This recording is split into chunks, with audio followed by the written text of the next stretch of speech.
తులారాశి వారు దీపావళి అమావాస్య పండుగ సందర్భంగా శుక్రవారం స్వాతి నక్షత్రం వచ్చినప్పుడు మహాలక్ష్మీదేవి అమ్మవారిని సాదర స్వాగతం ఎలా పలకాలి, ఐశ్వర్యానికి ఆనందానికి తులారాశి వారు కేంద్ర బిందువు ఎలా అవ్వాలో ఈ వీడియోలో సవివరంగా సంపూర్ణంగా తెలుసుకుందాం. తులారాశిలో ఏ నక్షత్రాలు వస్తాయనగా చిత్తా నక్షత్రంలోని 3వ పాదం, 4వ పాదం, స్వాతి నక్షత్రంలోని 4 పాదాలు, విశాఖ నక్షత్రంలోని 1, 2, 3 పాదములు కలిపితే తులారాశి అవ్వడం జరుగుతుంది. చాలామందికి పుట్టినటువంటి కాల సమయంలో డేటా ఆఫ్ బర్త్లు లేనటువంటి వారు మీ పేరు యొక్క మొదటి అక్షరాన్ని ఎలా అనుసరించుకోవాలో తెలియచేద్దాం. రా, రీ, శ్రీ, రు, రే, రో, తా, తి, తు, తే అక్షరాల వారందరూ తులారాశి జాతకులే.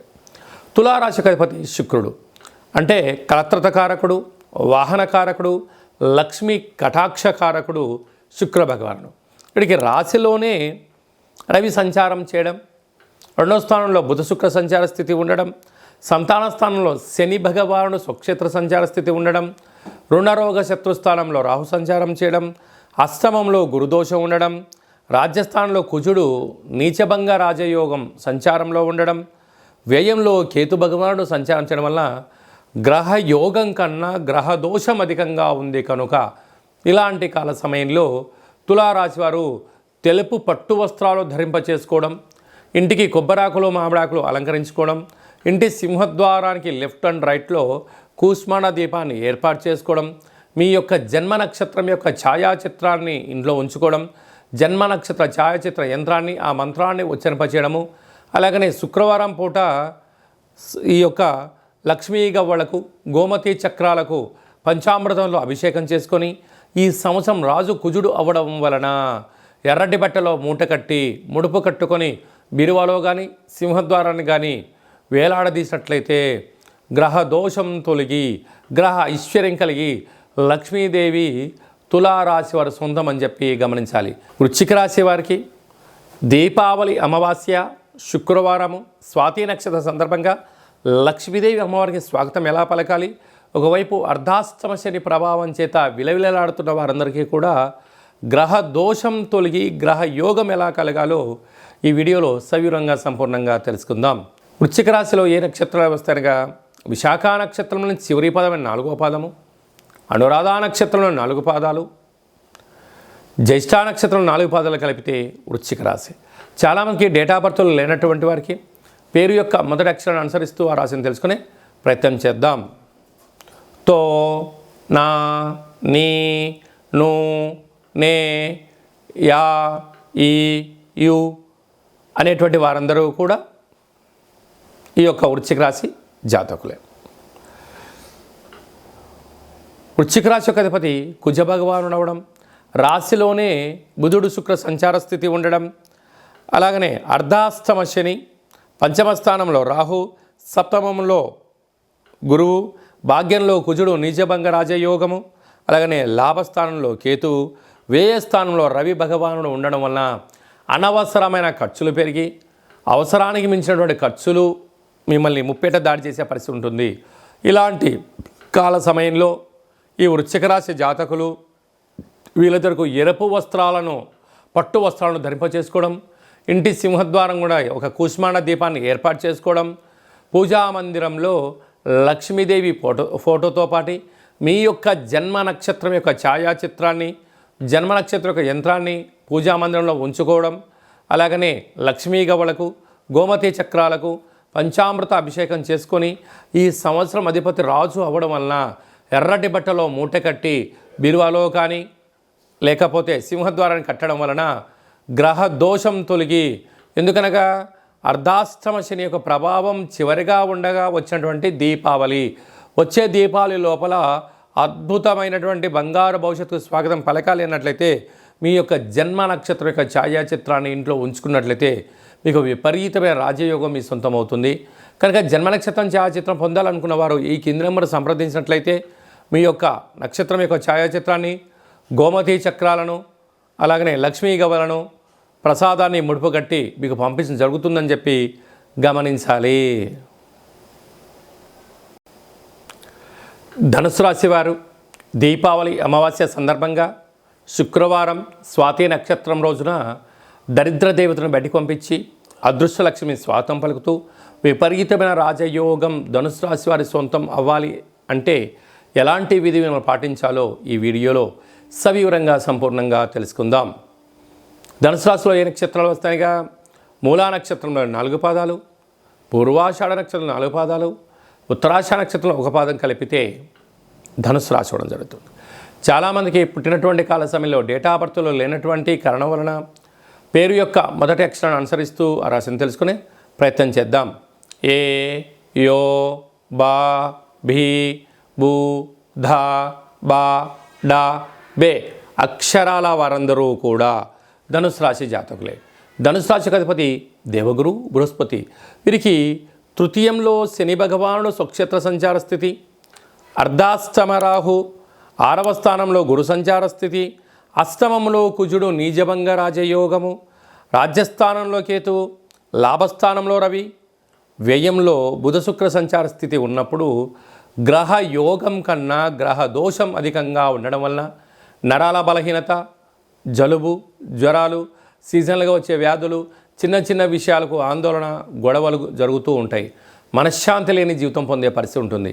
ఇలాంటి కాల సమయంలో మన యొక్క జన్మ నక్షత్రం యొక్క ఛాయాచిత్రాన్ని, ఫోటోను, ఆ యొక్క మంత్రాన్ని పూజామందులను పెట్టి ఉచ్చరింపజేసుకోవడం, సింహద్వారం దగ్గర ఎర్రటి గుమ్మడికాయను ఛేదింపజేయడము, అలాగనే పూజామందిరంలో లక్ష్మీ గవ్వలు, గోమతి చక్రాలతో కలిపిన జన్మ నక్షత్రం యొక్క మంత్రాన్ని సంపుటీకరణ చేసుకొని జపం చేసుకోవడం వలన, పంచామృతములతో అభిషేకం చేసుకోవడం వలన, ఈ సంవత్సరం రాజు కుజుడు కూడా అవడం వలన ఎర్రటి బట్టలో వీటిని మూట కట్టుకొని సింహద్వారం పైన లేక బీరువాలో ఉంచుకున్నట్లయితే ధనుసు రాశి వారికి విపరీతమైన రాజయోగం కలుగుతుంది. చాలామందికి డౌట్ రావచ్చు, మా యొక్క జన్మ నక్షత్రం ఛాయాచిత్రం ఏమిటి, మా జన్మ నక్షత్రం యొక్క మంత్రం ఏమిటి అనేది. ఈ కింది నెంబరు సంప్రదించినట్లయితే మీకు ఒక జన్మ నక్షత్రం ఛాయాచిత్రం యంత్రాన్ని, ఫోటోను, లక్ష్మీ గవలను, గోమతి చక్రాలను పూజ చేయించి వాట్సాప్ కాల్ ద్వారా చూపించి ప్రసాదంగా మీకు కొరియర్ చేయడం జరుగుతుంది అని చెప్పి గమనించాలి. మకర రాశి వారు దీపావళి అమావాస్య శుక్రవారం స్వాతి నక్షత్ర సందర్భంగా ఎలాంటి విధిని పాటించడం వలన ఒకవైపు ఏలనాటి శని చివరార్థ సంచార స్థితిగా ఉన్నప్పుడు, గ్రహ పరిస్థితులు అనుకూలంగా లేనప్పుడు లక్ష్మీ కటాక్షం కోసం ఎవరు ఎలాంటి విధులను పాటించాలో ఈ వీడియోలో సవివరంగా సంపూర్ణంగా తెలుసుకుందాం. మకర రాశిలో ఏ నక్షత్రాలు వస్తాయనగా ఉత్తరాషాఢ నక్షత్రంలోని 2, 3, 4 పాదాలు, శ్రవణ నక్షత్రంలోని 4 పాదాలు, ధనిష్ఠా నక్షత్రంలోని 1, 2 పాదం కలిపితే మకర రాశి అవడం జరుగుతుంది. చాలామందికి పుట్టినటువంటి కాల సమయంలో డేటా ఆఫ్ బర్త్లు సక్రమంగా లేనటువంటి కారణం వలన పేరు యొక్క మొదటి అక్షరాన్ని అనుసరిస్తూ రాశిని తెలుసుకునే ప్రయత్నం చేద్దాం. బో, జా, జీ, జూ, జే, జో, గా, గి అక్షరాల వారందరూ కూడా మకర రాశి జాతకులే. మకర రాశి యొక్క అధిపతి శని భగవానుడు. వీరికి ఒకవైపు ఏలనాటి శని చివరార్థ సంచార స్థితిగా ఉండడం, వచ్చేటువంటి దీపావళి లోపల వీరికి విపరీతమైన రాజయోగం కలగాలంటే ఒకవైపు శని వెళ్ళిపోతూ రాజయోగాన్ని, రాజ్య పట్టాభిషేకాన్ని అప్పచెప్తాడు. కనుక ఇలాంటి కాల సమయంలో వీళ్ళకు 2వ స్థానంలో శని భగవానుడు స్వక్షేత్ర సంచార స్థితి, 3వ స్థానంలో రాహు సంచార స్థితి, సంతాన స్థానంలో దేవగురు బృహస్పతి సంచార స్థితి, సప్తమంలో కుజ భగవానుడు నీచభంగ రాజయోగ సంచార స్థితి, భాగ్యస్థానంలో కేతు, రాజ్యస్థానంలో రవి, అలాగనే లాభస్థానంలో బుధ శుక్ర సంచార స్థితి ఉన్నప్పుడు గ్రహాలు అంతగా అనుకూలించట్లేదు. కనుక గ్రహయోగం కలిగి దరిద్ర దేవత బయటికి వెళ్ళిపోయి లక్ష్మీదేవి మన గృహంలోకి రావాలి అన్నట్లయితే వీరు ఆ దీపావళి అమావాస్య రోజున నూతనంగా మంచి తెలుపు పట్టు వస్త్రాలు కానీ ఎరుపు రంగు పట్టు వస్త్రాలను ధరింపచేసుకోవడం, సింహద్వారం దగ్గర కూష్మాణ దీపాన్ని ఛేదింపజేసి గుమ్మడికాయతో దీపాన్ని ఏర్పాటు చేసుకోవడము, జన్మ నక్షత్రం యొక్క ఛాయాచిత్రము, జన్మ నక్షత్రం యొక్క ఛాయాచిత్ర మంత్రాన్ని, యంత్రాన్ని ఇంట్లో ఉంచుకొని లక్ష్మీదేవి స్వరూపమైనటువంటి గోమతి చక్రాలు, లక్ష్మీ గవ్వలకు పంచామృత అభిషేకం చేసుకొని ఆ తదనంతరము ఈ సంవత్సరం రాజు కుజుడు అవ్వడం వలన ఎర్రటి బట్టలో వీటిని మూట కట్టుకొని బీరువాలో ఉంచుకోవడం కానీ సింహద్వారం కట్టడం వలన లక్ష్మీదేవి స్థిరంగా ఉంటూ వీరికి విపరీతమైన రాజయోగం సొంతమవుతుంది. శని దోషం తొలగి ఐశ్వర్యమానందం మకర రాశి వారి సొంతం అని చెప్పి గమనించాలి. కనుక మీ జన్మ నక్షత్రం యొక్క ఛాయాచిత్రం ఏంటి, మంత్రం ఏమిటి, యంత్రం ఎలా పొందాలి అనుకున్న వారు ఈ కింది నెంబర్ని సంప్రదించినట్లయితే మీకు అందజేయడం జరుగుతుందని చెప్పి గమనించాలి. అమావాస్య సందర్భంగా స్వాతి నక్షత్రము, శుక్రవారము, అమావాస్య సందర్భంగా లక్ష్మీదేవిని ఇంటికి ఎలా స్వాగతం పలకాలి, ఒకవైపు ఏళ్ళనాటి శని మధ్యమ సంచార స్థితి జరుగుతూ ఉన్నప్పుడు ఎలాంటి ఇబ్బందులు ఉంటాయి, వాటిని ఎలా అధిగమించుకోవాలో, లక్ష్మీదేవికి స్వాగతం ఎలా పలకాలో ఈ వీడియోలో సవివరంగా సంపూర్ణంగా తెలుసుకుందాం. కుంభరాశిలో ఏ ఏ నక్షత్రాలు వస్తాయిగా, ధనిష్టా నక్షత్రంలోని 3వ పాదం, 4వ పాదం, శతభిష నక్షత్రంలో 4 పాదాలు, పూర్వాభాద్ర నక్షత్రంలోని 1, 2, 3 పాదంను కలిపితే కుంభరాశి అవ్వడం జరుగుతుంది. కుంభరాశి యొక్క అధిపతి శని భగవానుడు.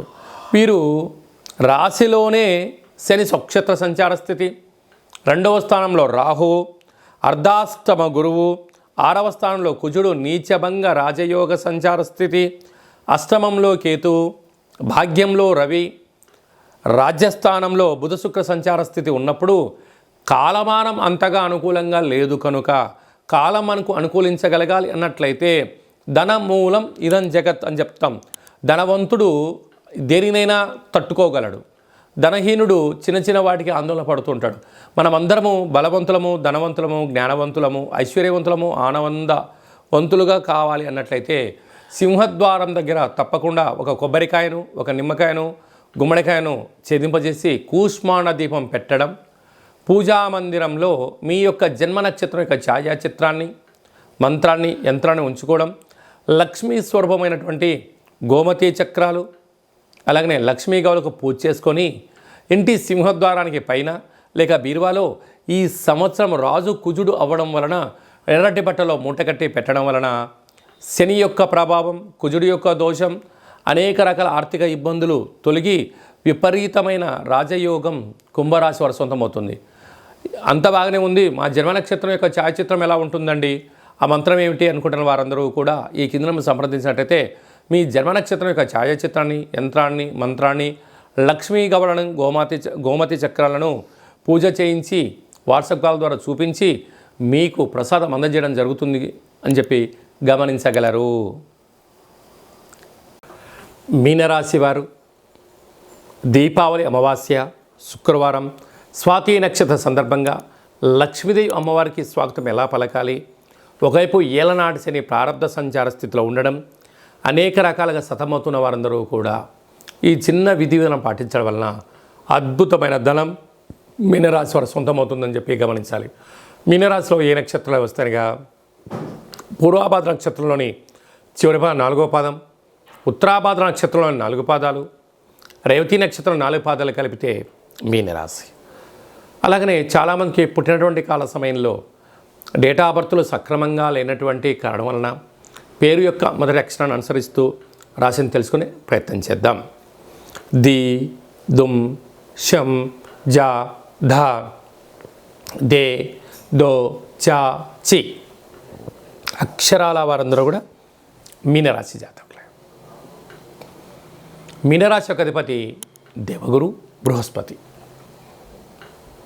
వీరికి ఏలనాటి శని ప్రారంభంలో ఉండడం, వచ్చే దీపావళి లోపల ద్వితీయార్థంలో ఉండడం, రాశిలోనే రాహు సంచారం చేయడము, తృతీయంలో గురు సంచార స్థితి చేయడం, సంతాన స్థానంలో కుజ భగవానుడు నీచభంగ రాజయోగ సంచార స్థితిలో ఉండడం, 7వ స్థానంలో కేతు సంచార స్థితి ఉండడం, అష్టమంలో రవి సంచార స్థితి ఉండడం, భాగ్యంలో బుధ శుక్ర సంచార స్థితి ఉన్నప్పుడు గ్రహాలు అంతగా అనుకూలించట్లేదు అని చెప్పి గమనించాలి.